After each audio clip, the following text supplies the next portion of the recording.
तो सबसे पहले टीचिंग एप्टीट्यूड में हम लोग देखते हैं कि क्या टीचिंग एक एक्ट है? कह सकते हैं कि एक्ट है, पर एक्ट से ज़्यादा बेटर क्या होगा कि टीचिंग एक प्रोसेस है। क्योंकि एक्ट क्या होता है? जैसे कोई एक्ट या कोई एक्शन होता है, उसको जब हम डिफाइन करते हैं या जब बोलते हैं तो वो सिंगल वे में हम लोग उसको बोलते हैं, ठीक है? कि ये सिंगल कोई चीज़ हुआ अचानक से, लेकिन टीचिंग क्या एक प्रोसेस है, ये एक सिंगल एक्ट नहीं है। ऐसा नहीं कि एक घटना घटी और हो गया बस काम हो गया, तो इस तरीके से नहीं है कभी भी। जब भी टीचिंग होगी, तो वो एक प्रोसेस में होगा। क्यों प्रोसेस में होगा? क्योंकि टीचिंग से के स्टेप्स हैं बहुत सारे। आप लेसन प्लान बनाते हैं, है ना? बहुत सारी चीज़ें करते हैं, तो मटेरियल निकालते हैं, लेसन प्लान बनाते हैं और उसके बाद जो है फिर उसको डिलीवर करते हैं और डिलीवर करने के बाद इवैल्यूएशन करते हैं, रिवीजन करते हैं, इवैल्यूएशन असेसमेंट होता है, फिर असेसमेंट का जो फीडबैक है यानी जो रिज़ल्ट है, वो बच्चों को दिया जाता है। तो टीचिंग क्या एक प्रोसेस है। अगर 4 ऑप्शंस दे दिया जाता है, इसमें पूछता है कि टीचिंग क्या एक एक्ट है? तो बोलेंगे नहीं, एक्ट नहीं है, प्रोसेस है। तो फंडामेंटल कांसेप्ट का मतलब होता है मूलभूत अवधारणा, ठीक है? फंडामेंटल कांसेप्ट अर्थात मूलभूत अवधारणा। तो टीचिंग क्या एक मूलभूत अवधारणा है? मूलभूत और फंडामेंटल जहाँ पे मिलेगा तो समझिए कुछ बहुत बेसिक बात हो रही है ना? जो चीज़ चेंज नहीं होती है, एकदम फंडामेंटल, ठीक है? जैसे fundamental laws of physics, motion के लॉज़ हैं, एनर्जी के लॉज़ हैं, मास के लॉज़ हैं, वो सब एकदम स्थिर है। तो टीचिंग क्या है? फंडामेंटल कांसेप्ट है। क्या टीचिंग स्थिर होता है? नहीं, टीचिंग स्थिर नहीं होता है। फंडामेंटल कांसेप्ट नहीं है टीचिंग। क्यों नहीं है? क्योंकि टीचिंग जो है इन्फ्लुएंस होता है ह्यूमन फैक्टर से।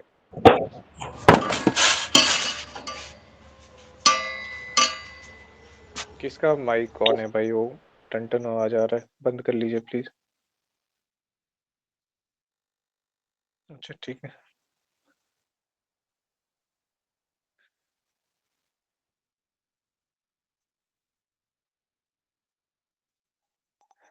तो अब हम लोग देख रहे हैं कि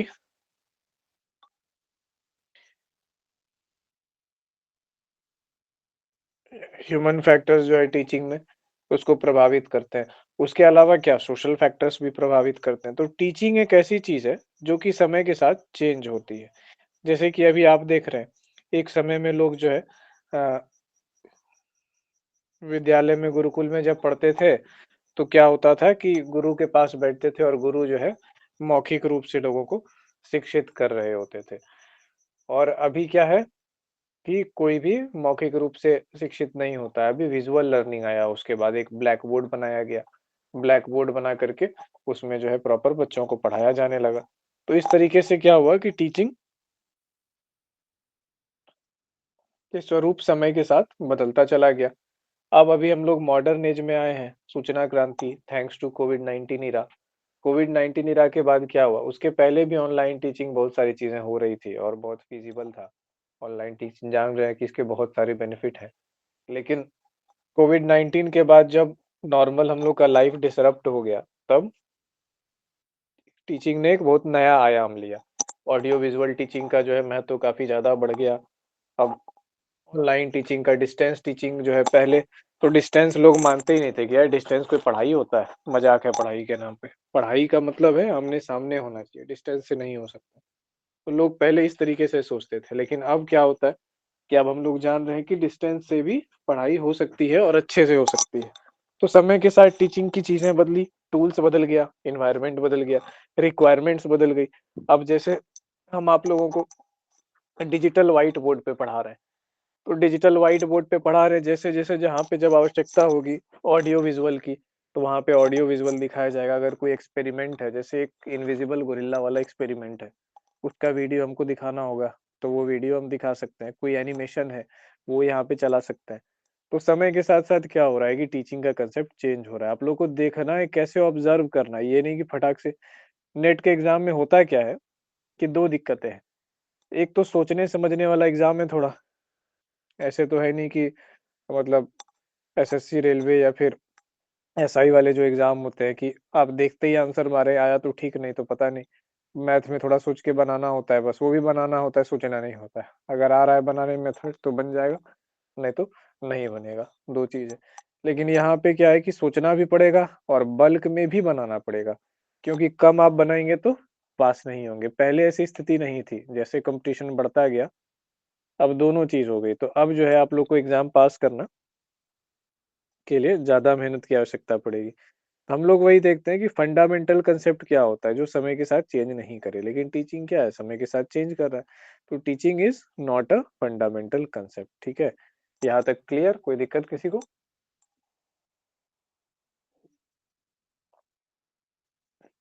क्या कशा नहीं है क्या?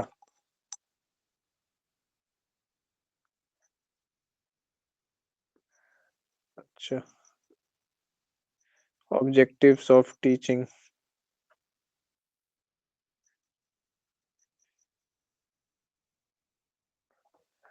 Objectives of teaching. अब टीचिंग के क्या है लक्ष्य, क्या क्या है? शिक्षण के लक्ष्य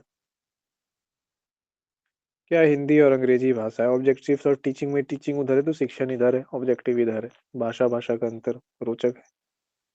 शिक्षण के लक्ष्य। संस्कृत हमको इसीलिए फेवरेट लैंग्वेज लगती है क्योंकि इसमें ऐसा नहीं है।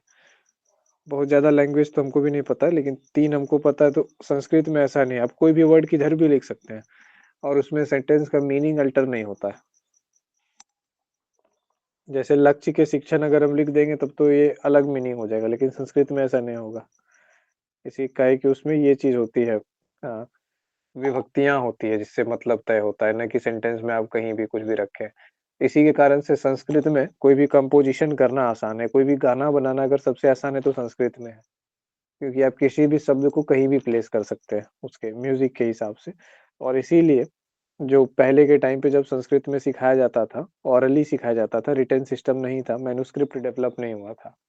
ठीक है, तो उस टाइम पे लोग ऑरली गाने के फॉर्म में चीजों को सिखाते थे। वेद में जो है वो ऋचाओं के फॉर्म में, और वो इसीलिए डेवलप हो पाया क्योंकि वो ऐसा लैंग्वेज इसमें सिंटैक्स की जरूरत ही नहीं है। व्याकरण है पर सिंटैक्स की जरूरत नहीं है। तो ये एक चीज है। चलिए, हम लोग आते हैं ऑब्जेक्टिव्स ऑफ टीचिंग पे। ऑब्जेक्टिव ऑफ टीचिंग में क्या क्या है? शिक्षण के लक्ष्य में बहुत कॉमन सेंस की बात है। तो सबसे पहले क्या है?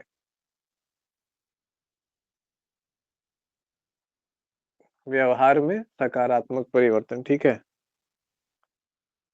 व्यवहार में।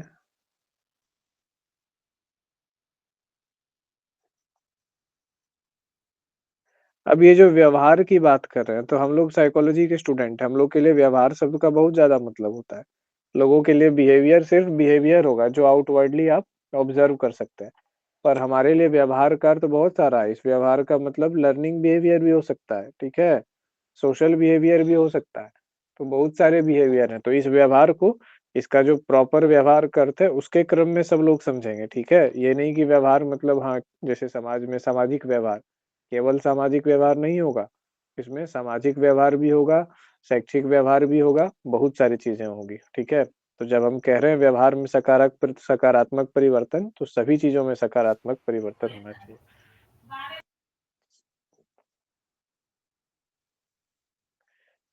शिक्षण के लक्ष्य में से एक लक्ष्य ये है। दूसरा लक्ष्य क्या है?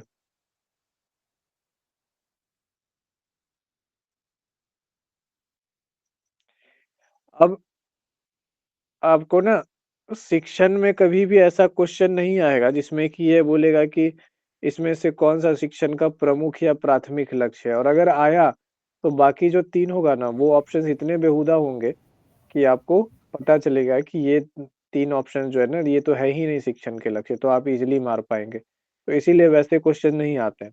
इसमें क्या आता है, शिक्षक शिक्षण के लक्ष्य में 4 पॉइंट दे दिया, ठीक है, और 1 पॉइंट दे दिया उपयुक्त सभी, वैसे करके, या फिर नहीं तो 4 पॉइंट में नीचे दे देगा ए या बी, बी या सी, या ए सी डी दोनों, या फिर ए बी सी डी। इस तरीके से क्वेश्चंस जो है आपको आएंगे कि व्यवहार में जो है सकारात्मक परिवर्तन, ज्ञान की प्राप्ति, ये सब सारे पॉइंट्स रहेंगे। उसमें से आपको चुनना होगा कि कौन सा शिक्षण के लक्ष्य है, जो कॉमन सेंस से भी चुन सकते हैं।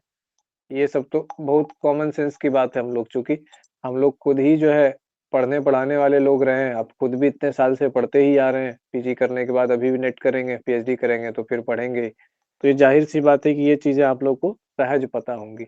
गड़बड़ी क्या होती है लोगों से, अगर टीचिंग एप्टीट्यूड में किसी से गलती होती है, तो सबसे बड़ी गलती का कारण है हड़बड़ाहट। ये आप लोग को नोट करना है, ठीक है? कि बिल्कुल हड़बड़ाना नहीं है, एकदम चिल होकर के टीचिंग एप्टीट्यूड के क्वेश्चंस बनाइए, एकदम निश्चित रहिए कि इसके क्वेश्चन तो जो है सॉल्व कर ही लेंगे, ठीक है?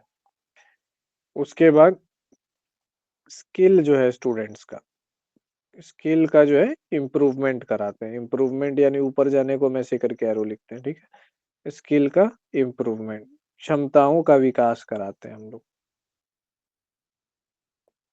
स्किल का एग्ज़ैक्टली हिंदी क्षमता तो नहीं होना चाहिए, पर हिंदी में क्षमता वर्ड ही यूज़ करते हैं स्किल के लिए।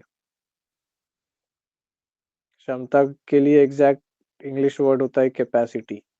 कैपेसिटी अलग चीज़ है, स्किल अलग चीज़ है, ठीक है? क्षमताओं का विकास, जैसे ऑब्जेक्टिव्स ऑफ टीचिंग, टीचिंग का ऑब्जेक्टिव कह लीजिए या फिर एजुकेशन का ऑब्जेक्टिव कह लीजिए, लगभग क्या है कि दोनों एक ही बात हो गई। एजुकेशन और टीचिंग में क्या अंतर है? टीचिंग एक प्रोसेस है और एजुकेशन क्या है? एक नाउन है। टीचिंग एक वर्ब है, एजुकेशन एक नाउन है, एजुकेशन एक संज्ञा है, ओवरऑल को हम लोग कहते हैं और उसको करने का जो क्रियात्मक पक्ष है वो टीचिंग है, ठीक है? संरचनात्मक पक्ष जो हो गया वो आपका शिक्षा हो गया, क्रियात्मक पक्ष टीचिंग हो गया। टीचिंग के अंदर बहुत सारी चीज़ें आती हैं, इवैल्यूएशन भी आता है, असेसमेंट भी आता है। ऐसा नहीं समझिए कि टीचिंग का मतलब है सिर्फ़ क्लास में लेक्चर देना या फिर क्लासेस कंडक्ट करना, नहीं, उसके अंदर सारी प्रक्रियाएँ आती हैं। क्षमताओं का विकास करना है, उसके बाद क्या? बिलीफ, फॉर्मेशन ऑफ बिलीफ, ये एक चीज़ इम्पोर्टेंट आप लोग देखिएगा। ये लगता है कि हो सकता है नहीं भी हो, लेकिन टीचिंग का एक बड़ा ये मूल मकसद है बिलीफ को शेप करना। हमारे जो बिलीफ्स हैं, हमारे जो क्या बोलते हैं, बिलीफ्स को हिंदी में क्या बोलेंगे? आपके समझ लीजिए कि विचार है, आपका जो दर्शन है, जिन चीज़ों पे आप विश्वास करते हैं, आपके जो विश्वास हैं, है ना? तो वो सब कहाँ से आते हैं? वो सब आते हैं आपके टीचिंग सिस्टम से, एजुकेशन सिस्टम से। अब एजुकेशन सिस्टम का मतलब ये नहीं है कि एक खुला हुआ स्कूल, एक ब्रांड जिसके अंदर आप जाकर के ढो रहे हैं। क्योंकि टीचिंग जो है एजुकेशनल फ्रेमवर्क में भी हो सकता है और नॉन एजुकेशनल फ्रेमवर्क में भी हो सकता है, दोनों में हो सकता है। एक हो गया फॉर्मल टीचिंग, जब एजुकेशनल फ्रेमवर्क में हुआ, जब किसी स्कूल के अंदर, किसी कॉलेज के अंदर, किसी यूनिवर्सिटी के अंदर, किसी कोचिंग के अंदर, किसी इंस्टीट्यूट के अंदर हुआ, तो उसको हम लोग फॉर्मल फ्रेमवर्क कहते हैं। और जब उसके बाहर हुआ तो उसको हम लोग इनफॉर्मल फ्रेमवर्क कहते हैं। यानी कि चलिए, तो अब हम लोग देख रहे हैं कि इनफॉर्मल फ्रेमवर्क और फॉर्मल फ्रेमवर्क के दोनों के अंदर क्या होता है कि फॉर्मेशन ऑफ बिलीफ होती है।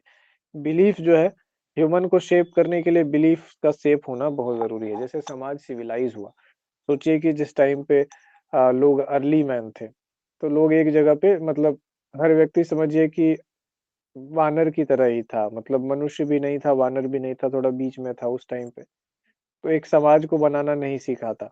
तो क्या जानवरों में समाज नहीं होता है? होता है। तो उनका भी एक समाज हुआ करता था।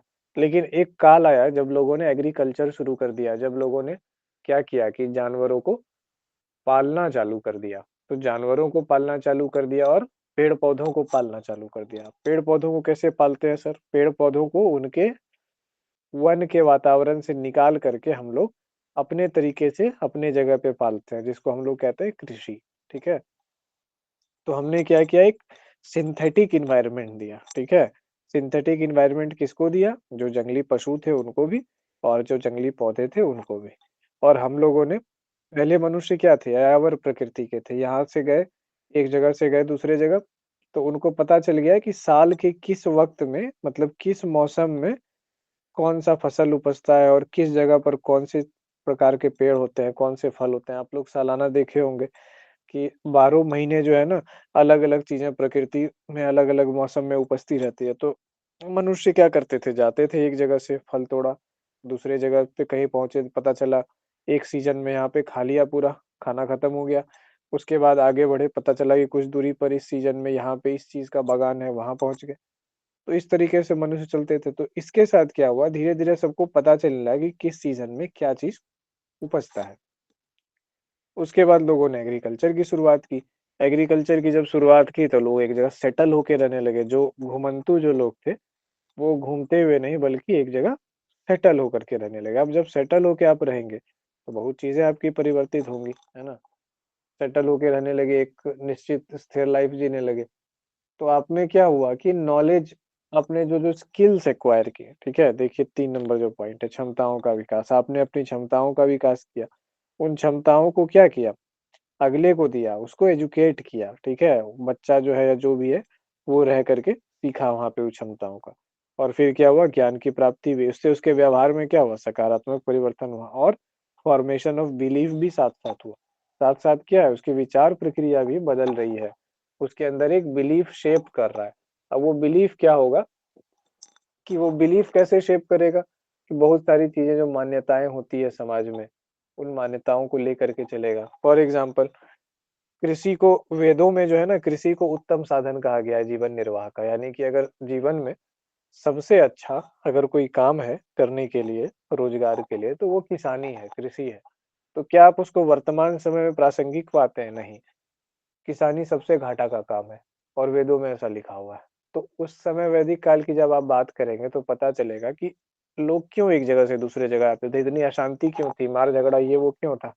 आप गए हैं अपना टोला लेकर के एक जंगल में, वहाँ दूसरा टोला मिल गया जो है वो ऑलरेडी पेड़ पे चढ़ा हुआ है। दोनों में क्या हो गया युद्ध हो गया, किस लिए युद्ध हुआ? भोजन के लिए, ठीक है? तो संपन्नता कहाँ से आती थी? संपन्नता आती थी भोजन से, खाद्यान्न से संपन्नता आती थी, ठीक है? तो इस तरीके से जो है उन लोगों ने सिस्टम बनाया। अब क्या हो गया खाद्यान्न से संपन्नता आती है और संपन्नता किससे आती है? पशुपालन से आती है। जब आपके पास पशु होंगे, तो आप जो है उनसे खाद्य पदार्थ प्राप्त करेंगे, दूध प्राप्त करेंगे, मांस प्राप्त करेंगे, चमड़ा उनका प्राप्त करेंगे जिससे आप बहुत चीज़ें करेंगे।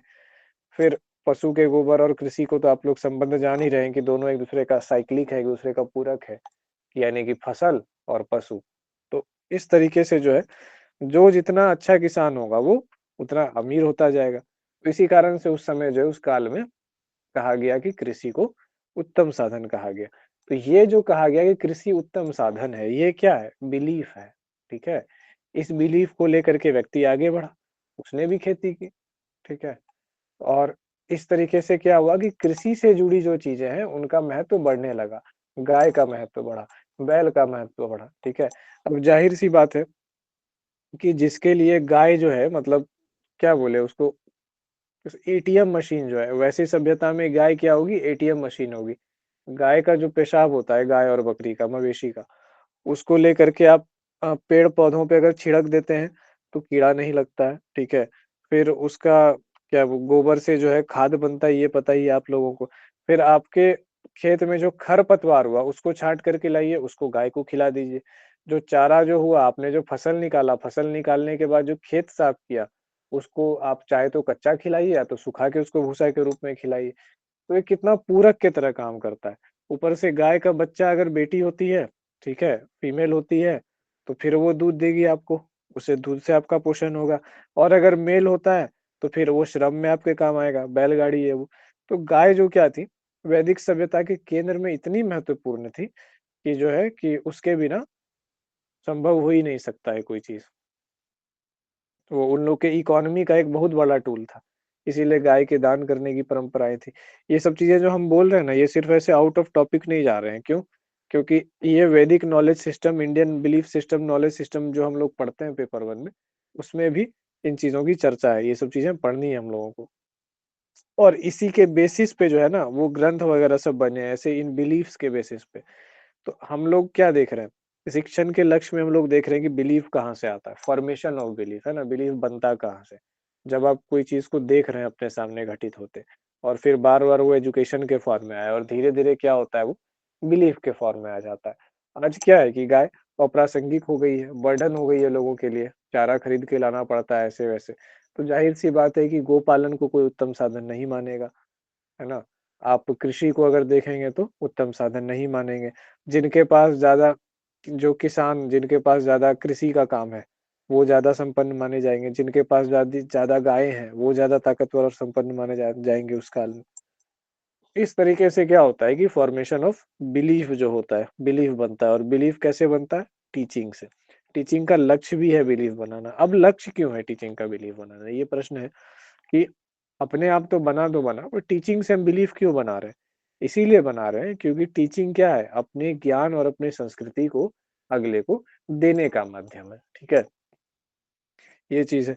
अब मान लीजिए कि एक तरफ अब जैसे प्राचीन काल की हम लोग बात करते हैं, जिस समय आदि मानव हुआ करते थे। आप लोग जानते हैं कि सिविलाइजेशन जो है पूरी दुनिया में एक साथ नहीं हुआ, कोई ठेका लेके नहीं बैठा था कि सब पूरी दुनिया को सभ्य करेंगे। जो ग्रुप थे जहाँ पे उनको वैसा माहौल मिलता गया, उसमें से कुछ लोग वैसे हुए होंगे सिविलाइज्ड करते गए और कुछ ग्रुप होंगे जो अनसिविलाइज्ड ही होंगे, जैसे चलते आ रहे हैं वैसे ही। लेट्स टेक एन एग्जांपल कि एक केस आता है कि जहाँ पर हंटर गैदरर्स का समूह है, यानी शिकारियों का, और फिर वो जो क्या बोलते हैं, जो पेड़-पौधों को से तोड़ करके खाते हैं। वो समूह ऐसे ही खोजते-खोजते एक बार ऐसी बस्ती पे पहुँच गया, जहाँ पे ये देख रहा है कि बहुत बड़े-बड़े फल लगे हुए हैं, सब कुछ एक लाइन से लगा हुआ है। बहुत सारे पशु हैं जिनका हम शिकार जंगल में जाके करते हैं। ये सब तो एकदम आराम से हैं और ये पशु हमसे डर के भाग भी नहीं रहे, इनको हम उठा के ले आ सकते हैं। तो उनकी क्या मनोवृत्ति रहेगी? उनकी उनको तो यही लगता है ना कि प्रकृति पे जितना संसाधन है सब अपना ही है, सब मेरा ही है, सब पे मेरा हक है, हम लोग तो सब दिन ऐसे करते आए हैं। और वो एक ऐसे कबीले के संपर्क में आता है, जहाँ पे कुछ लोग बैठे पड़े हैं और वहाँ पे वो चीज़ है। अब क्या करता है, वो तो अपने आदत के अनुसार, वो जहाँ पे देखा फल या पेड़-पौधा वहाँ पे वो चढ़-चढ़ के तोड़ने लगा, भाई प्रकृति का है। तो ये ले सकते हैं। आज भी देखिएगा बच्चों, जब हम लोग बच्चे रहते हैं और हम लोग का पहला रिस्पॉन्स क्या होता है, फल या इसका पेड़ देखते हैं तो हाँ, चढ़ते हैं, चढ़-चढ़ के तोड़ना चालू करते हैं। तो ये जो है ना, ये मिलियन ऑफ ईयर्स में जो है हम लोग के अंदर ये स्वभाव पैदा हुआ है, वो चीज़ भोजन और इससे रिलेटेड। तो अब जो सेटल्ड है, जो सिविलाइज्ड है और जो उससे थोड़ा कम सिविलाइज्ड है, दोनों के बीच कॉन्फ्लिक्ट होगा कि नहीं? क्यों? कि एक सोसाइटी में आ गया है कांसेप्ट प्रॉपर्टी ओनरशिप का, ठीक है? कि यानी कि ये जो संसाधन है, ये हमारे ओनरशिप का है, इसके मालिक हम लोग संयुक्त रूप से हैं, हमारा समाज है, कोई दूसरा व्यक्ति इसमें ना डाले। इसमें अब जो है अपनी टाँग ना अड़ाए, इसको लेने का हक ना जताए इसमें, क्योंकि ये हमारा है। क्यों हमारा है? क्योंकि हमने श्रम किया, हमने पशुपालन किया, हमने कृषि की, हम इस पर श्रम कर रहे हैं, मेहनत कर रहे हैं और हम लोग सब मिल-जुल करके अच्छे से रह रहे हैं, बिना शिकार किए और बिना ऐसे किए। अब दूसरे लोग आए, उनको लग वो तो समझ ही नहीं सकते इस कांसेप्ट को, उनको लग रहा है कि अरे! ये तो प्रकृति का है, पेड़-पौधा, पशु तो सब प्रकृति का है, तुम कैसे इस पे कुंडली मार के बैठे हो? ये तो गलत है। तो भाई तो कैसे सही होगा? हम ले लेंगे, तुम कैसे यहाँ पे बना ली अपना बस्ती ऐसे-वैसे। एक पार्टी के लिए दूसरा पार्टी क्या हो गया? दस्यु हो गया, लुटेरा हो गया और उस पार्टी के लिए ये पार्टी क्या हो गया कि नहीं, ये लोग तो गलत कर रहा है, ये लोग अन्यायी हो गया, इस तरीके से। अब सपोज़ कि वो लोग शिकारी प्रवृत्ति के हैं, ठीक है? शिकारी प्रवृत्ति के हैं, आप भी पहले शिकारी हुआ करते थे लेकिन अब आप सभ्य हो गए। तो अब आप जो आपके मवेशी हैं, गाय है, बकरी है, खच्चर है, इन सबको मारते नहीं हैं, मार के मांस नहीं खाते हैं, लेकिन वो मांस खा रहे हैं। अब वो आपके मवेशी पर अटैक कर रहे हैं, तो आपको कितना गुस्सा लगेगा कि आपकी इकोनॉमी पे जो है सीधे-सीधे कोई व्यक्ति प्रहार कर रहा है। तो इस तरीके से क्या हुआ कि प्राचीन काल में अलग-अलग ट्राइबल्स में और ये वो में झगड़ा वगैरह हुआ करता था। तो इससे क्या पता चल रहा है? अगर झगड़ा हुआ करता था, तो इससे क्या पता चल रहा है? इससे ये पता चल रहा है कि उनकी बिलीफ्स अलग थी, हमारी बिलीफ्स अलग थी। और हमको अपनी बिलीफ्स को अगले को सिखाना पड़ेगा, बताना पड़ेगा कि जो है कि देखो ऐसा-ऐसा होता है, गाय जो है माता है, वो पूजनीय है, उसको जो है हर कॉस्ट पे बचाना है, उसकी सेवा करना है। क्यों? क्योंकि आपको धनाढ्य होने का, आपको शक्तिशाली होने का साधन वही है। प्राचीन काल की बात करते हैं कि आपका कबीला जो है हंटर गैदरर था, यहाँ-वहाँ जाता था, दौड़ता-कूदता था, सारा कुछ करता था। लेकिन जब आप सेटल्ड लाइफ जीने लगे और आपके पोषण की गारंटी आपको 2 चीज़ों ने दी, एक पशुपालन ने और एक कृषि ने। जब लोग गाय पालने लगे और उसका दूध निकालने लगे, 1 गाय से 10 गाय बनाने लगे, तो हर घर में, हर बच्चे को और हर व्यक्ति को ये एंश्योर हो गया कि उसको पर्याप्त पोषण मिलेगा, ठीक है? जिस खाने के लिए आप इतना परेशान होते थे, लड़ते थे, मरते थे, ये वो करते थे। आज वो खाना क्या हो गया? सहजता से आपको हासिल हो गया वो भोजन। दूध भी हासिल हो गया, अनाज भी हासिल हो गया। सबको पता है कि अगर एक फैमिली है, मान लीजिए कि माता-पिता और बच्चा है, 3 लोग हैं, ठीक है? एक फैमिली में और 1 गाय आप पालेंगे, तो आराम से जो है इतना दूध देती है कि 3 आदमी आराम से बढ़िया से खा-पी के रह सकें। 3 आदमी के लायक तो आराम से गाय का दूध निकल ही जाता है। तो ये सबको पता ही है और गाय करेगी क्या? जंगल-झाड़ बहुत ज़्यादा है, जाके जाके खा कर के आएगी और यहाँ पे तो दूध देगी वो। तो बहुत बढ़िया सिस्टम समझ लीजिए। तो हमने क्या करना है? हमने इस बिलीफ को अगले को ट्रांसफ़र करना है और जो अगला व्यक्ति है उस कबीले का, वो अपना बिलीफ अगले में ट्रांसफर करेगा। इससे क्या होगा, बिलीफ में डिफरेंस होगा, ठीक है। एक को लगेगा कि देखो जानवर तो जो है, एक वक्त ऐसा आएगा जब उनकी भी जनसंख्या बढ़ जाएगी, हमारी भी जनसंख्या बढ़ जाएगी। वो जो गाय, जो जानवर हुआ करते थे वनों में, उनको तो वो मार मार के खा जाएंगे। और मवेशियों को, घोड़े खच्चर इस तरह के, बकरी ऊँट जितने भी हैं, सबको मार के वो खा जाएंगे, क्योंकि उनका वही है। और इधर जो सिविलाइज्ड लोग हैं वो लोग क्या करेंगे, संख्या बढ़ाने के लिए ज्यादा से ज्यादा जंगल से लेकर के आएंगे। तो एक रिसोर्स हुआ, उस रिसोर्स पे दो लोगों ने हक जताया, क्या हो गया, कन्फ्लिक्ट। अब दोनों में कन्फ्लिक्ट कहाँ पे है, एक टाइम पे कन्फ्लिक्ट हुआ, कन्फ्लिक्ट बिलीफ में है, कि एक तरफ जो सभ्यता बनी उसको ये बिलीफ ट्रांसफर कर दिया गया, दूसरे को जो बनी उसको दूसरा बिलीफ ट्रांसफर कर दिया। अगर दोनों के बिलीफ को देखें तो दोनों सभ्यताओं के लिए दोनों का बिलीफ बेहद जरूरी था। अगर आप इस साइड की गोपालक सभ्यता का हिसाब देखते हैं तो उसके लिए बिलीफ बेहद जरूरी था, क्योंकि गायें रहेंगी नहीं तो एग्रीकल्चर बेस्ड होगा नहीं, शांति होगा नहीं। और पहले क्या था कि शांति नहीं थी, सारे कबीले एक दूसरे से लड़ रहे हैं, ऐसे वैसे ये वो कर रहे हैं। और इस कबीले ने क्या देखा कि जब तक आप पीसफुल और सेटल्ड लाइफ नहीं जिएंगे तब तक आप प्रोग्रेस नहीं करेंगे। एक तरफ लोग वन में जो है वनमानुष थे, और दूसरी तरफ यहाँ महल बन रहे थे, चक्कों का आविष्कार हो रहा था। तो ऐसे बहुत सारे क्षेत्र थे, ऐसा नहीं कि सिर्फ भारत ही था।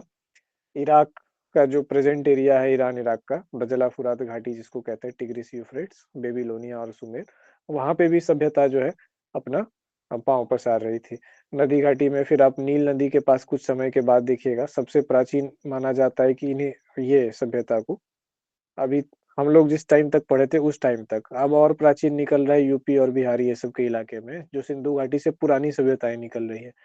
तब हो सकता है कि भविष्य में ऐसा हो जाए कि भारत की भूमि पर और पुरानी सभ्यता निकल जाए, और सबसे पुरानी सभ्यता भारत में ही इसका प्रमाण निकल जाए आर्कियोलॉजी के हिसाब से। अभी तक आर्कियोलॉजिकल प्रमाण जो मिला है उसके हिसाब से ईरान की जो नदी घाटी की सभ्यता है वो मानी जाती है, दजला फुरात बेसिन की। तो फिर चीन में हुआंगो नदी के किनारे हुआ, अलग अलग जगह पे अलग अलग सभ्यताएं डेवलप की। जहां जहां कल्चर है, ठीक है, सभ्यता की जहां जहां बात करेंगे, जहां जहां कल्चर है वहां वहां क्या होगा, कल्चर को ट्रांसफर करने का एक मेथड होगा, ठीक है। जिधर जिधर कल्चर होगा वहां वहां कल्चर को ट्रांसफर किया जाएगा। ट्रांसफर किस में किया जाएगा, ओल्ड से यंग में, नए मेंबर्स पे उसको सिखाया जाएगा। क्यों सिखाया जाएगा, क्योंकि जीने के लिए जरूरी है, ठीक है। तो कल्चर का ट्रांसफर होगा ओल्ड से यंग मेंबर्स में, इसको हम लोग क्या कहेंगे, एजुकेशन कहेंगे। किस माध्यम से होगा, उसको करने का प्रोसेस क्या है, टीचिंग कहलाएगा। कल्चर के एलिमेंट्स क्या है, कल्चर में सारा कुछ आता है, जीवन जीने का सारा तरीका, झाड़ू लगाने से लेकर काश्तकारी, है ना, बढ़ईगिरी, अल्पना बनाना, कुकिंग, कपड़ा बनाना, सारा कुछ जो है कल्चर में आता है, ठीक है। तो हम लोगों ने देखा कि कैसे कल्चर से टीचिंग जुड़ता है, और टीचिंग के जो लक्ष्य हैं वो कैसे कल्चर के साथ मिलते जुलते हैं, ठीक है। केवल स्टैंड अलोन आप याद कर लीजिएगा 4 पॉइंट, याद रहे ना रहे उससे बढ़िया है कि डिटेल में हम लोग समझे, ठीक है। उसके बाद क्या है, ये 4 पॉइंट हुए सो हुए, और भी कुछ पॉइंट्स हैं वो भी देख लेते हैं। एक पॉइंट क्या है,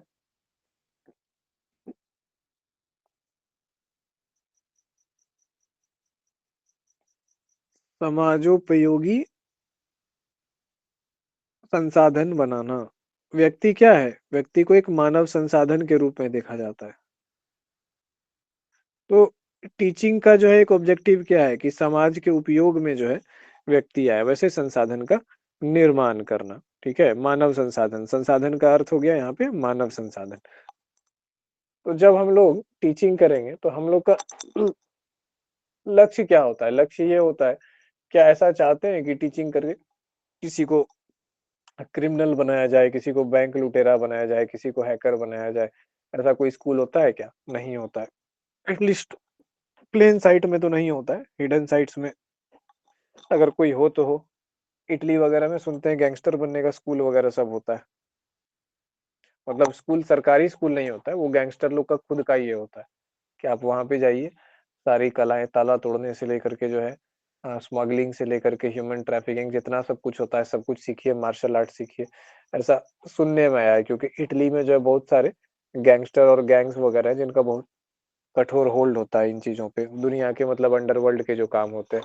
फिर पनामा वगैरह है, ये सब है, पनामा में फॉर्मल नहीं है, पर इटली में शायद फॉर्मल है वैसा करके। किसी को अगर बहुत बड़ा बाबा बनना है अंतर्राष्ट्रीय लेवल का, उसको इटली में जा कर के रह के ट्रेनिंग करना होगा और हथियार से लेके psychological warfare, legal loop holes, हवाला ट्रेडिंग, सारा कुछ सब कुछ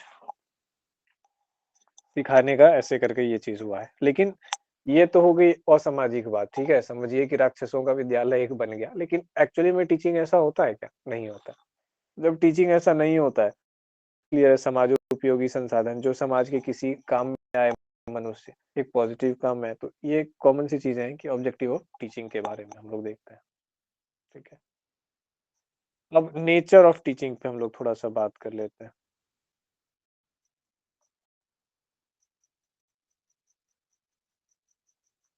ये नेक्स्ट पेज, अच्छा।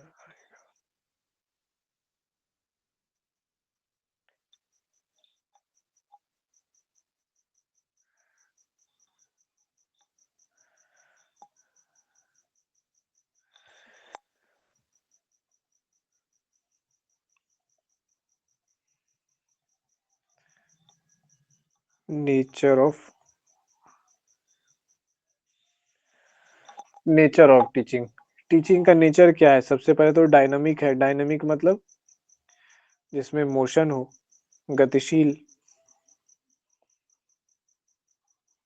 गतिशील अर्थात समय के साथ जो परिवर्तित हो, ठीक है? और सामाजिक प्रक्रिया है, सोशल है।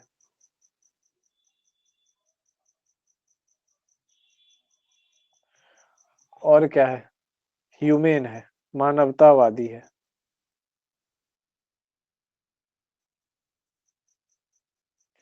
ये टीचिंग के कैरेक्टरिस्टिक्स है। अब ये मत कहिए कि सर हमको देखने के लिए नहीं मिल रहा आजकल के स्कूल के बच्चों में। दैट मीन्स कि फेलियर है वहां पे। अगर मानवतावादी शिक्षा आप नहीं दे रहे हैं तो आप फेलियर है। दुर्भाग्य की बात है कि मानवतावादी शिक्षा स्कूल क्या देगा? स्कूल तो एक सिमुलेटेड इन्वायरमेंट है। हर बच्चा जो स्कूल जा रहा है या हर लड़का लड़की जो कॉलेज जा रहा है, वो जान रहा है कि हम एक आर्टिफिशियल इन्वायरमेंट में जा रहे हैं, ठीक है? जिसमें जिस थोड़ी देर के लिए हमको ऐसे करना है, ऐसे करना है, ऐसे करना है। तो जब तक वो आर्टिफिशियल और रियल इन्वायरमेंट के बीच का गैप जो है, वो कॉन्फ्लिक्ट जो है वो चेंज नहीं होगा, तो टीचिंग का कोई मतलब नहीं बनेगा।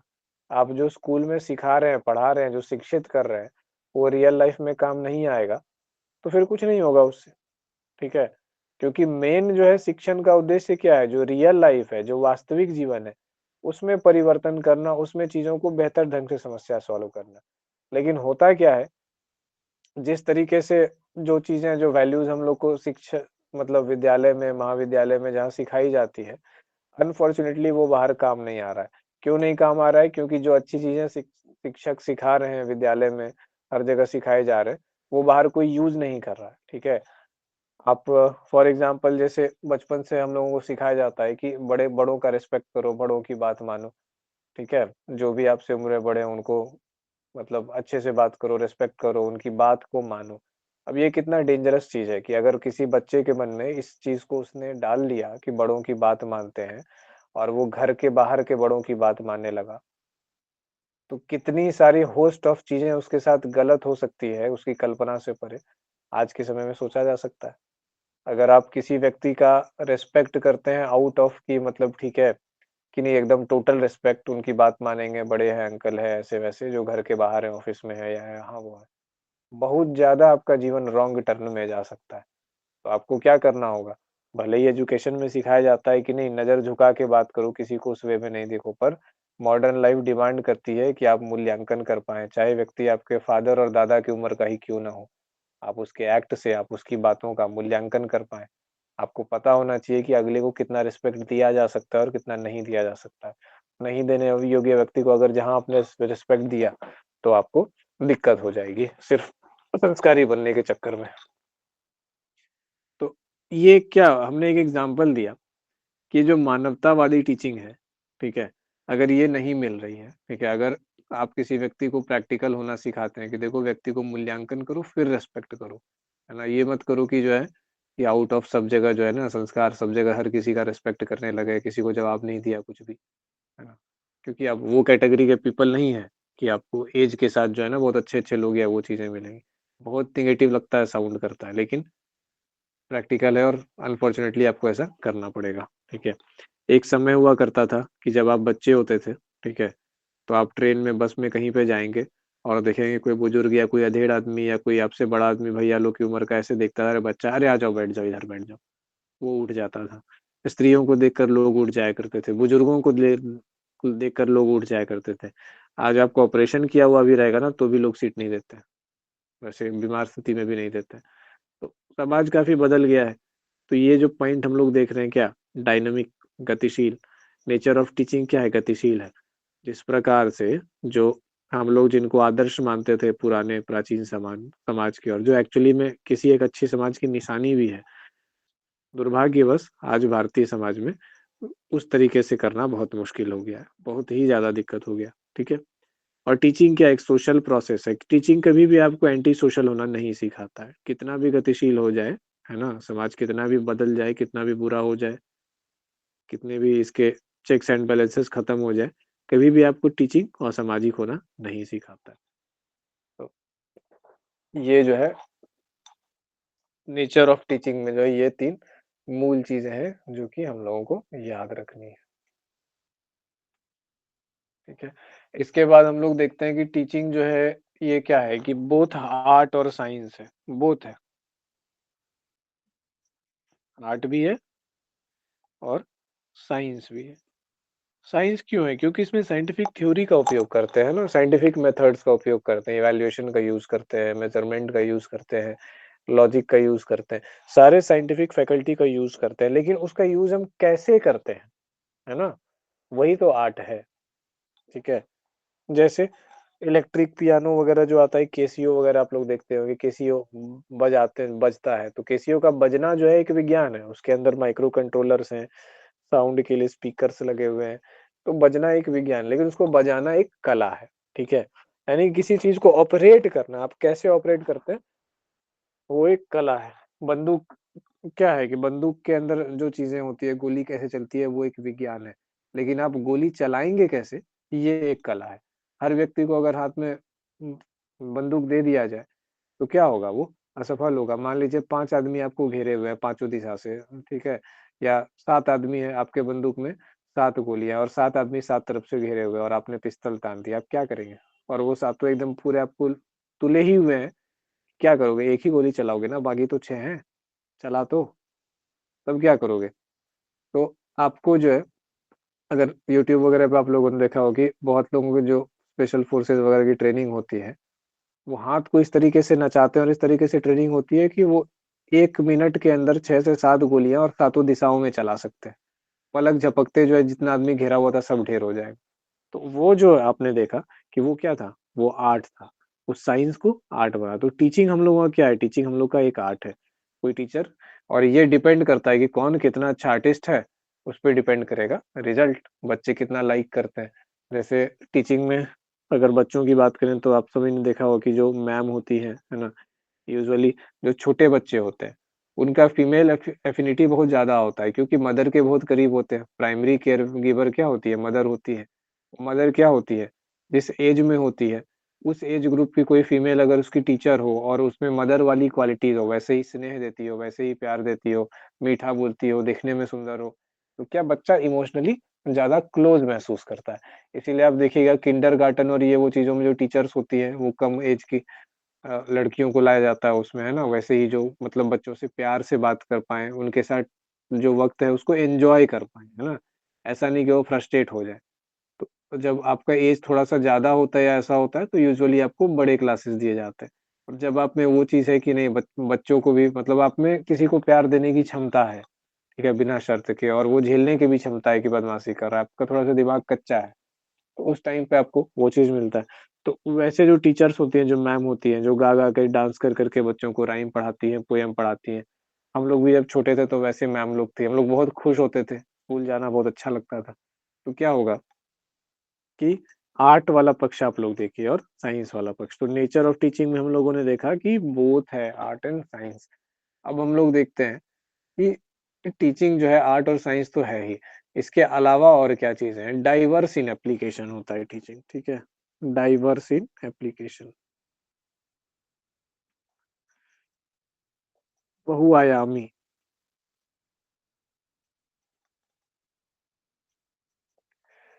टीचिंग का यही बात है, जैसे अभी हम लोगों ने बात की थी ना कि टीचिंग डाइवर्स इन एप्लीकेशन कैसे हो सकता है? फॉर्मल हो सकता है, इनफॉर्मल हो सकता है, फॉर्मल है, इनफॉर्मल है, उसके बाद क्या है, ट्रेनिंग के रूप में हो सकता है। आप कैसे टीचिंग को अप्लाई करते हैं, ये डिपेंड करेगा किस पे, आप पे। क्यों? टीचिंग एक आर्ट है, किस मेथड का यूज़ करते हैं।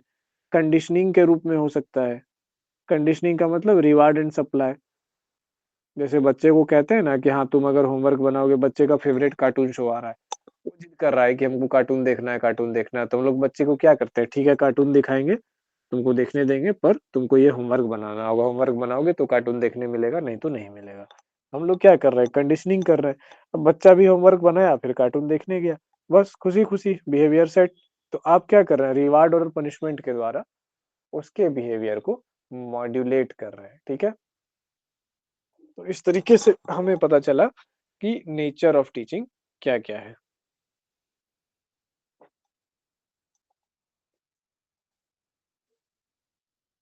कल हम लोग पढ़ाएंगे क्या बोलते हैं, लेवल्स ऑफ टीचिंग, ठीक है। ये इम्पोर्टेंट एक टॉपिक है, ये तो मतलब वो ऐसा टॉपिक है जिससे क्वेश्चंस भी बहुत ज्यादा उठ सकते हैं। और ये एक ऐसा टॉपिक है जिससे हम लोग का कंसेप्ट बनता है। तो हम लोग जैसे पढ़ रहे हैं, तो आप लोग को पता है कि शुरू में ही हम बताए हैं कि हम लोग की जो पढ़ने की शैली है, एक तो कंसेप्ट एकदम ठोस और क्लियर होना चाहिए, और उसके बाद कंसेप्ट के बाद जो आगे चीजें आती है एडवांस लेवल पे, वो हम लोग जाएंगे, ठीक है। ये जो यहाँ पे जो हम लोग मेथोडोलॉजी अपना रहे हैं पढ़ने की पढ़ाने की, वो इस मेथोडोलॉजी का हम लोग यूज कर रहे हैं। कई जगह पर लोग क्या कर रहे हैं कि इन चीजों में से, एडवांस में से सर्टेन एक एरियाज को चुन ले रहे हैं, ठीक है। और उन एरियाज के ऊपर आपको कंटेंट दे करके या मटेरियल दे करके आपको रिवाइज करा के याद करने और एग्जाम देने के लिए कह रहे हैं, ठीक है। तो ये जो स्ट्रैटेजी है, ये एरिया स्पेसिफिक एरियाज को टारगेट करके निकाल के और फिर उसके बाद उसके ऊपर बेस करके देने की, तो इसमें आपका सेल्फ स्टडी और आपका क्या स्टेटस है, ये बहुत ज़्यादा इंपॉर्टेंस रखता है, ठीक है। अगर आप एक्चुअली में ऐसे बच्चे हैं जो कि बहुत अच्छे स्थिति में है शिक्षण के मामले में और सब चीज़ों के मामले में, तो उतना सा स्मार्ट वर्क करके आपका काम हो जाना है। लेकिन अगर आप वैसे जनसंख्या में हैं जिनको एक्चुअली में बेसिक से पढ़ना है, सब कुछ समझना है, चीज़ों को पहले मजबूत भी करना है, तो आपके लिए ये मॉडल है। मेरा जहाँ तक मूल्यांकन आप लोगों का शुरुआती रहा है प्रारंभिक, तो हमको लगा है कि हमको यही मेथड अपनाना चाहिए, जो डेमो क्लासेस में जब हम ऑब्जर्व कर रहे थे आप लोग का बिहेवियर, उसका कारण सिर्फ डेमो देना ही नहीं था, ये भी देखना था कि हमको क्लास के पॉपुलेशन के हिसाब से कैसे मेथड अपनाना पड़ेगा। तो हम यहाँ तक पहुंचे। तो चलिए, कंसेप्ट की और टीचिंग की हमने बात की। अब आते हैं थोड़ा कैरेक्टरिस्टिक्स ऑफ टीचिंग पे, ठीक है। कैरेक्टरिस्टिक्स ऑफ टीचिंग हम लोगों ने पढ़ लिया, नेचर ऑफ टीचिंग हम लोगों ने पढ़ लिया, ठीक है। अब कैरेक्टरिस्टिक्स ऑफ टीचिंग पढ़ेंगे हम। कैरेक्टरिस्टिक्स मतलब गुण, विशिष्टताएं कह सकते हैं। बहुत कॉमन सेंस वाली चीजें हैं, इसमें कुछ वैसा विशेष लगेगा नहीं कि क्या पढ़ रहे हैं, बहुत नॉर्मल नॉर्मल सी चीजें पढ़ रहे हैं। विशेष तब पता चलेगा ना जब यही चीजें और बेसिक कंसेप्ट जब एडवांस लेवल में बदलेंगी, तब समझ में आएगा कि ओ अच्छा, ये चीज यहाँ से आ रही है, ये ऐसे जुड़ रही है। एक्चुअल पढ़ाई का वही मतलब है कि पूरा का पूरा मैप आपके माइंड में सेट हो जाए। चलिए, कैरेक्टरिस्टिक्स ऑफ टीचिंग में आते हैं। फर्स्ट चीज जो हम लोग देखते हैं क्या है, सिस्टम ऑफ एक्शन। टीचिंग का विशेषताएं क्या है टीचिंग की, कि एक सिस्टम ऑफ एक्शन है, यानी प्रोसेस हम बताए थे, है ना। एक्शन जो है यानी कि उस प्रोसेस में जो जो एक्शन आते हैं, ठीक है, अगर इसकी एक प्रोसेस की बात करें, ठीक है, वो सारे जो एक्शंस है, एक प्रोसेस के अंदर कई सारे एक्शंस आएंगे, तो वो सारे क्या है, सिस्टमैटिक है, कुछ भी ऐसे रैंडम नहीं है। समझ गए, सारा कुछ सिस्टमैटिक वे में किया जाता है। उसके बाद प्रोफेशनल एक्टिविटी है, इसमें तो कोई डाउट ही नहीं है। कई लोग के लिए ये बहुत प्यारी-सी चीज़ भी है, बहुत अच्छा लगता है पढ़ने-पढ़ाने में, मज़ा आता है। तो उन लोगों के लिए क्या है कैज़ुअल एक्टिविटी भी है और एक्चुअली में कैज़ुअल टीचिंग जो है ना बहुत ज़बरदस्त टीचिंग होती है। प्रोफ़ेशनल टीचिंग जो होती है वो तो ठीक है, पर कैज़ुअल टीचिंग जो होता है ना वो एक्स फैक्टर इम्प्रूव कर दिया। अगर किसी व्यक्ति के जीवन में दोनों प्रकार के टीचर मिल गए कि प्रोफ़ेशनल टीचिंग में वो ईमानदार है और उसको कैज़ुअल टीचिंग मिल गया, भाई साहब उसका कोई जोड़ नहीं होगा उस स्टूडेंट का। मतलब नेचुरल इंटेलिजेंस, डेवलपमेंट, पढ़ाई, नॉलेज, चीज़ों को समझना, समझाना, मेहनत, स्कोर मतलब क्या बोला जाए वो टॉप 1% के भी जो है ना टॉप 0.1 में आएगा वो। तो ये चीज़ें हैं देखते हैं हम लोग चलिए प्रोफ़ेशनल एक्टिविटी है। उसके बाद क्या है कि कैरेक्टरिस्टिक ऑफ टीचिंग में इंटरैक्टिव प्रोसेस है। इंटरैक्टिव का मतलब क्या हुआ? Interactive process. इंटरैक्टिव का मतलब क्या हुआ? इंटरैक्शन। इंटरैक्शन, इंटरैक्शन का मतलब क्या हुआ? जैसे क्लास में हम लोग क्या करते हैं कि बातचीत करते हैं, इंटरैक्शन करते हैं स्टूडेंट से। आपसे हम पूछते हैं कि बताओ क्या होगा आंसर, है ना? फिर आप आंसर बताते हैं। टेस्ट वगैरह में कई बार एक्सरसाइज़ेज़ कराते हैं। जब हम लोग रिसर्च मेथड पढ़ रहे थे, तो हाइपोथेसिस बिल्डिंग के एक्सरसाइज़ेज़ हम लोग कर रहे थे। आपको मौका दिया जा रहा था चीज़ों को ये करने का, तो वो क्या हो रहा था कि इंटरैक्शन हो रहा था, है ना? हम लोगों के बीच में। तो क्या है कि ये टू पार्टी चीज़ है ना? बोथ पार्टीज़ इन्वॉल्व हैं इसमें। हम भी इन्वॉल्व हैं और आप भी इन्वॉल्व हैं। और जहाँ तक केवल ये बात आई कि केवल लेक्चर की बात है, तो वो भी यूज़ होगा। ये डिपेंड करता है किस पे कि कौन-सा टॉपिक कैसा है। जैसे कुछ लोग ना ये ज्ञान दर्शन वाला चैनल जो आता है टीवी पे आप लोगों ने देखा होगा, इग्नू की चीज़ें पढ़ाते हैं उसमें। जो प्रोफ़ेसर्स होते हैं, वो जो मटेरियल पढ़ाते हैं भाई साहब, गज़ब मटेरियल पढ़ाते हैं, ठीक है? एकदम हम उन मटेरियल्स को पढ़े हैं, लेकिन पता है हर व्यक्ति उस मटेरियल को, उस क्लास को नहीं पढ़ सकता है, क्योंकि वो क्लास बहुत ही बोरिंग होती है। अब पूछिए क्यों बोरिंग होती है?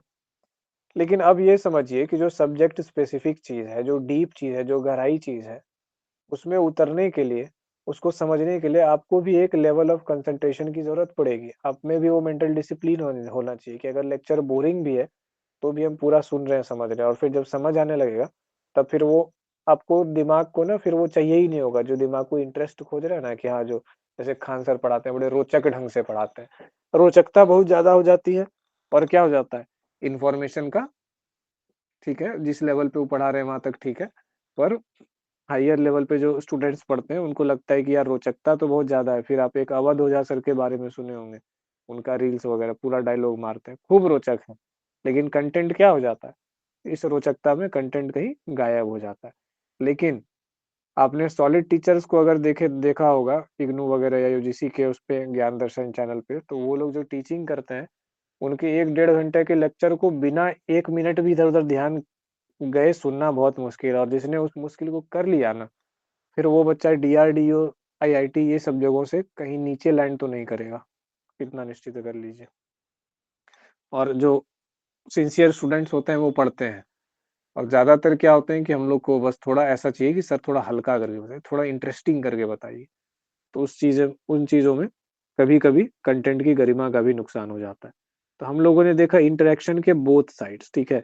अब इंटरैक्टिव प्रोसेस टीचिंग है, लेकिन अगर आपका दिमाग हर समय इंटरैक्शन ही माँगेगा, हर चीज़ को मतलब झालमुड़ी ही बना के दीजिए सर, तो फिर तो आप नहीं पढ़ पाएँगे। ये पढ़ाई एक डिसिप्लिन एक्टिविटी भी है, जहाँ पे रिक्वायरमेंट होगी वहाँ पे करो, वहाँ जहाँ पे नहीं होगा, नहीं करो। अब सर आप ये क्यों बता रहे हैं? ये इसीलिए बता रहे हैं कि अगर क्वेश्चन आपको ये पूछा जाए कि क्या in teaching is always an interactive process? हमेशा इंटरैक्टिव प्रोसेस होता है क्या? अगर पूछा जाए कि teaching is interactive process, yes और नो तो बोलिएगा येस। लेकिन इसके पीछे एक शब्द लग गया, विशेषण लग गया ऑलवेज़। क्या हमेशा एक इंटरैक्टिव प्रोसेस होता है? तो क्या होगा? नहीं होगा। समझ गए? इस कारण से। अब इसके बाद क्या है,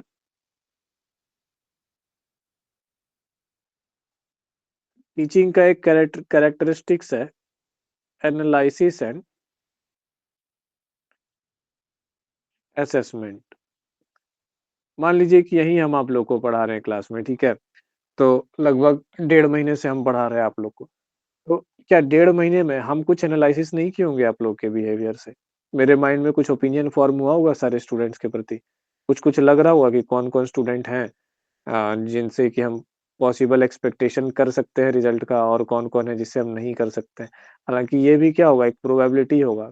कब किसके जीवन में कहाँ पे क्या घट जाए और फिर वो पिछड़ जाए ये कहना बहुत मुश्किल है। बहुत अच्छा स्टूडेंट है, बहुत बढ़िया स्टूडेंट है। घर में कुछ क्लेश हो गया, घर वालों ने कुछ ऐसा कांड कर दिया कि जीवन का जो है, जो मूल था उसी को बर्बाद कर दिया। आदमी चला गया डिप्रेशन में, अब ना पढ़ने में मन लग रहा है, ना कुछ हो रहा है, ठीक है? किसी के साथ प्रेम संबंध में था, उसने बड़ा ज़बरदस्त धोखा दे दिया, दिमाग ही नहीं काम कर रहा है।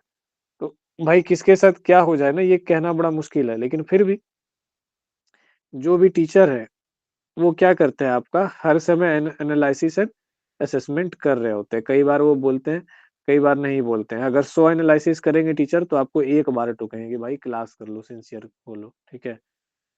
क्योंकि टीचर को भी पता है कि हम चाहे नाक रगड़ के मर जाए लेकिन अगला सिंसियर नहीं होगा, तो हम कुछ नहीं कर सकते। हम कितना भी बोल दें कि क्लास रेगुलर कर लो, भाई इसको प्रायोरिटी दे लो, है ना? बाकी घर-द्वार, तबीयत खराबी है वो सब होते रहेगा, जीवन भर होते रहेगा। अभी 1 साल तुम ये कर लो, 1 साल में एकदम पूरा तपा लो अपने आप को। तो वो अपना-अपना मोटिवेशन लेवल पे है। आप कितना भी किसी को मोटिवेट कर लीजिएगा तो क्या हो जाएगा? तो एनालिसिस एंड असेसमेंट की जब हम लोग बात कर रहे हैं, तो आपका असेसमेंट होता है 2 तरीके से असेसमेंट होता है, ठीक है? एक तो जो एकेडमिक असेसमेंट होता है, एकेडमिक चीज़ों के ऊपर और दूसरा क्या होता है इन्फॉर्मल। इसमें भी आप फॉर्मल और इनफॉर्मल कह सकते हैं, जो कि अनएकेडमिक होता है। जैसे कितने बच्चे क्लास में प्रेज़ेंट हैं, है ना? यूट्यूब पे अगर वीडियो रिकॉर्डिंग का जा रहा है, तो जितने बच्चे एब्सेंट थे, मान लीजिए कि 4 बच्चे एब्सेंट हैं, तो क्या 4 व्यू गया है उस पे या फिर 1 ही व्यू गया है? अगर व्यू भी गया है, तो उसमें जो है व्यू का ड्यूरेशन लिखाता है कि 1 घंटे की वीडियो को कितने देर तक देखा गया है। उस व्यू ड्यूरेशन में जब जाकर के हम देखते हैं, तो हमको पता चलता है कि पिछले क्लास का जिसमें कि 7 बच्चे एब्सेंट थे, मात्र 3 व्यू गया है और एवरेज व्यू ड्यूरेशन मात्र 2 मिनट का है। तो देख कर के क्या सर होता है हम डाउनलोड कर लिए थे। अच्छा डाउनलोड कर लिए थे, कोई बात नहीं। हम किसी हाँ। विशेष को नहीं कर रहे हैं क्योंकि पता नहीं चलता है कि कौन देखा, कौन नहीं देखा।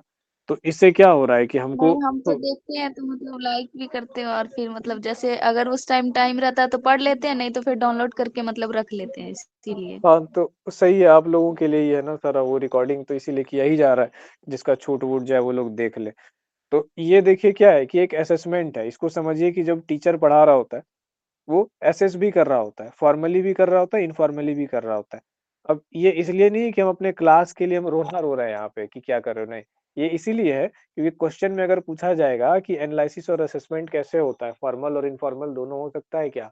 और क्वेश्चन अब नेट में ऐसे नहीं आते हैं कि 4 में से कोई एक क्वेश्चन जो है आपको टिक लगाना है। वो तो कल उस तरीके से हमने दिया स्टार्टिंग में और मेबी उस तरीके से हम दें। लेकिन क्या होता है कि ए-बी-सी-डी ए होगा, बी होगा, ए या बी या सी तीनों होगा और सारा ऑप्शन देख के लगता है कि यार ये तो कन्फ्यूज़ हो रहे हैं, ए भी होना चाहिए, बी भी लग रहा है, सी भी लग रहा है, ये वाली स्थिति रहती है। तो इसीलिए एकदम बहुत क्लियर होना चाहिए केस स्टडी या कैसे भी माध्यम से कि एकेडमिक हो सकता है असेसमेंट, अनएकेडमिक हो सकता है, फॉर्मल हो सकता है, इनफॉर्मल हो सकता है, even out of the classroom भी हो सकता है, ठीक है? अगर मान लीजिए कि मैं एक शिक्षक हूँ या मान लीजिए कोई व्यक्ति एक शिक्षक है, उसने अपने बच्चे को अपने स्टूडेंट को क्लास से बाहर देखा और कुछ ऐसी एक्टिविटी और ऐसी बातें करते हुए या ऐसे माइंडसेट में देखा, जिससे उसको लगा कि ये कंसंट्रेटेड या फ़ोकस्ड व्यक्ति का माइंडसेट नहीं हो सकता है। तो फिर वो क्या करेगा? क्लास में देखेगा उसको स्कोर कैसा आ रहा है, नहीं आ रहा है, क्या आ रहा है, नहीं आ इवन अगर उसका क्लास का स्कोर अच्छा भी आ रहा होगा, तो भी वो नहीं चाहेगा कि वो डाइवर्जेंट बिहेवियर्स दिखाए। क्यों? क्योंकि समय के साथ-साथ और जितने ज़्यादा आप आगे बढ़ते जाएँगे, आपका कोर्स भारी होते जाएगा। तो अभी आप भले ही पूरा बाहर हीरो बन रहे हैं आसान कोर्स को पढ़ के, आगे नहीं बढ़ पाइएगा और शिक्षा का अर्थ क्या है? हमेशा आगे बढ़ना। तो टीचर हमेशा चाहेंगे कि इसका बिहेवियर, इसका नेचर जो है ना फ़ोकस्ड हो, कंसंट्रेटेड हो, अदर चीज़ों पर ध्यान नहीं लगाए। एनालिसिस की बात आती है अगर टीचिंग की, ठीक है? तो कैरेक्टरिस्टिक्स ऑफ टीचिंग में एनालिसिस भी इम्पोर्टेंट है। आप अगर स्टूडेंट को टास्क दे रहे हैं, तो आप देख रहे हैं कि स्टूडेंट कितना सिंसियरली उसको पूरा कर पा रहा है ना? कितना उसमें डिवोशन और डेडिकेशन दिखा रहा है, तो उस हिसाब से आप एनालाइज़ कर रहे हैं। और ऐसा थोड़ी ना होता है कि मतलब टीचर एक ही बार में एनालाइज़ कर लेता है, कोई होमवर्क बना के नहीं आया, कुछ नहीं हुआ, नहीं। ओवर द पीरियड लंबा टाइम होता है, तो ये चीज़ इम्पोर्टेंट है, ठीक है? टी फैक्टर, टी मतलब time. Over the time analysis होता है, ठीक है? एनालिसिस एंड असेसमेंट इसीलिए एनालिसिस एंड असेसमेंट का जो क्या देखते हैं आप लोग पीरियोडिक होता है, सेमी एनुअल होता है, एनुअल एग्ज़ाम होता है ना? ऐसा नहीं कि एक बार दिया और हमने जज कर लिया, अरे तुम तो ऐसे हो वैसे हो, ऐसा नहीं होता है। अगर ऐसा कोई टीचर करेगा तो क्या होगा, वो भी गलत हो जाएगा। तो कैरेक्टरिस्टिक्स ऑफ टीचर टीचिंग में हम लोग क्या देखें, एनालिसिस और असेसमेंट एक पार्ट देखें, एकेडमिक, इन्फॉर्मल और ओवर द टाइम, इसमें एक वेरिएबल टाइम भी है।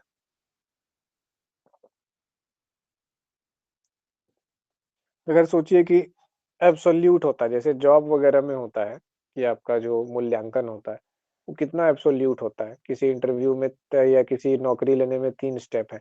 एट द टाइम आपका क्या परफॉर्मेंस हुआ, सिर्फ़ उससे मतलब है। ओवर द टाइम हम रह कर के नहीं देखेंगे 10 दिन या 15 दिन, या आपको मौका नहीं दिया जाएगा दोबारा। तो कितना कठोर है, लेकिन एकेडमिया में ऐसा होता, तो समझिए कि 80 से 85% बच्चे तो जो है ना फेंका ही गए होते, है ना? एक टेस्ट में गलती किए, सीधे आउट। अगर जॉब की तरह सिलेक्शन वाला प्रोसेस होता, तो अच्छी बात है कि वो प्रोसेस नहीं है, टाइम वेरिएबल यहाँ पे है। तो इसी के कारण हम लोग क्या होते हैं, पिछड़ भी जाते हैं कई बार, तो अपनी सिंसियरिटी से चीज़ों को कवर कर लेते हैं और असेसमेंट में अच्छा कर लेते हैं। तो इस तरीके से हम लोग यहाँ पे इसको देखते हैं। अब देखते हैं हम लोग गोल्स ऑफ टीचिंग यानी शिक्षण के लक्ष्य। तो ऑब्जेक्टिव्स ऑफ टीचिंग हमने देख ही लिया क्या है, गोल्स ऑफ टीचिंग भी वही है। एक बार थोड़ा और कुछ पॉइंट्स इसमें ऐड कर देते हैं हम। गोल्स ऑफ टीचिंग, ठीक है, या उद्देश्य कहिए इसको या लक्ष्य कहिए। इसमें कई जगह पे ऑब्जेक्टिव क्वेश्चन के हिसाब से देखने के लिए मिलेगा। टीचिंग का एक लक्ष्य तो खुद टीचिंग है, शिक्षण। दूसरा लक्ष्य क्या है, कंडीशनिंग है।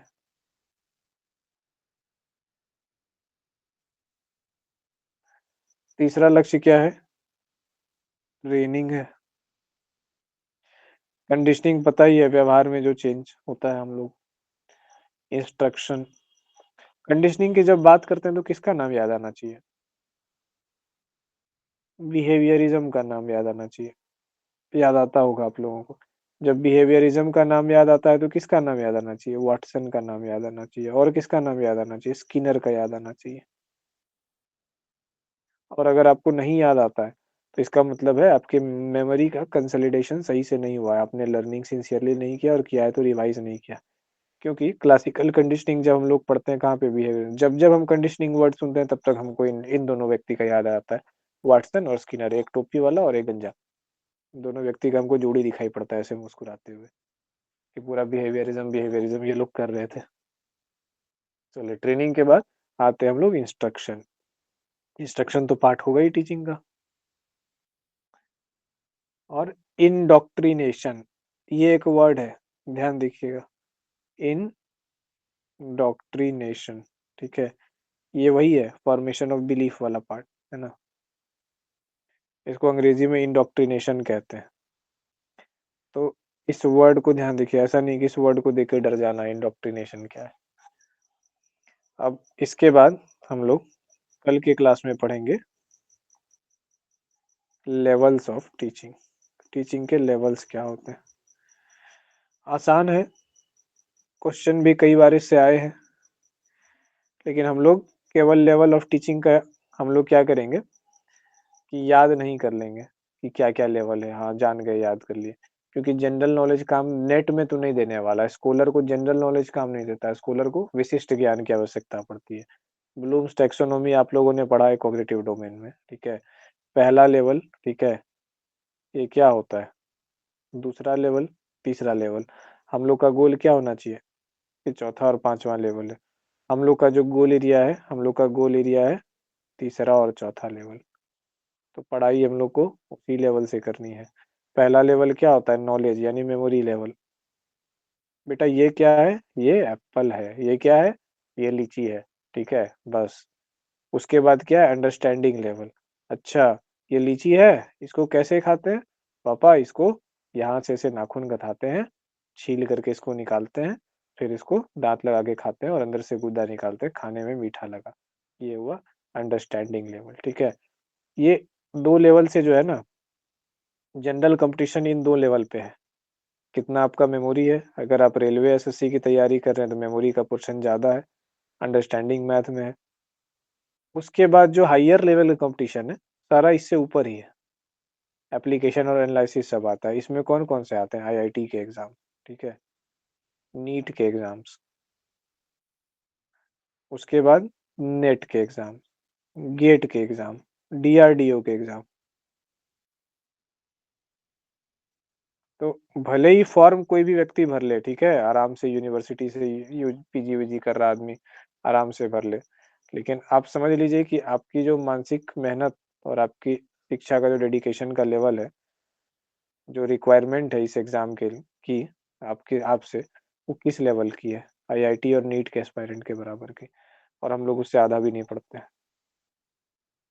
तो हम लोग चूँकि इसी वे में, इसी तरीके से पढ़ेंगे, तो क्या करेंगे, लेवल्स ऑफ टीचिंग को हम लोग अंडरस्टैंड करेंगे बढ़िया से। केवल ये नहीं जान लेंगे कि ये लेवल है, ये लेवल है, तो उससे क्या हो जाएगा, हम लोग मेमोरी लेवल पे समझे, अंडरस्टैंडिंग लेवल पे समझे। जो लोग दिसंबर वाले नेट एग्ज़ाम को सोच रहे होंगे कि इस बार देना है और क्रैक करना है, आप लोग हड़बड़ाहट में ये गलती मत कीजिएगा। हम सबसे एकदम हाथ जोड़ के रिक्वेस्ट कर रहे हैं कि पूरा सिलेबस पढ़ना है, इतना सिलेबस पढ़ना है, जनवरी तक में कवर करना है, जल्दी-जल्दी पढ़ के मेमोरी और अंडरस्टैंडिंग लेवल पे, मेमोरी लेवल पे पढ़ लिए, थोड़ा और मेहनत की अंडरस्टैंडिंग लेवल पे पढ़ लिए, ठीक है? नहीं, 4 ही चैप्टर पढ़िए, 3 ही चैप्टर पढ़िए, ठीक है? इसको यहाँ तक तीसरे-चौथे लेवल तक इसको पहुँचाइए, उससे आपको फ़ायदा मिलने वाला है। मेमोरी अंडरस्टैंडिंग लेवल पे आप जाइएगा ना, तो क्वेश्चन इतना घुमाता है कि लगेगा सही बना के आए, बाद में आंसर की देख के रोना पड़ जाता है। तो यही अप्रोच लेकर के चलिए, और माइंड में ये चीज़ रख के चलिए कि लंबा गेम है ये, है ना? ये नहीं है रेलवे का एग्ज़ाम की क्विज़ करके तुरंत-तुरंत, मतलब 2-3 महीने में दिन-रात एक कर दिया और क्रैक कर लिया। तो कल हम लोग पढ़ेंगे लेवल्स ऑफ टीचिंग। आज यहीं पे क्लास समाप्त करते हैं। रिकॉर्डिंग रोक दीजिए।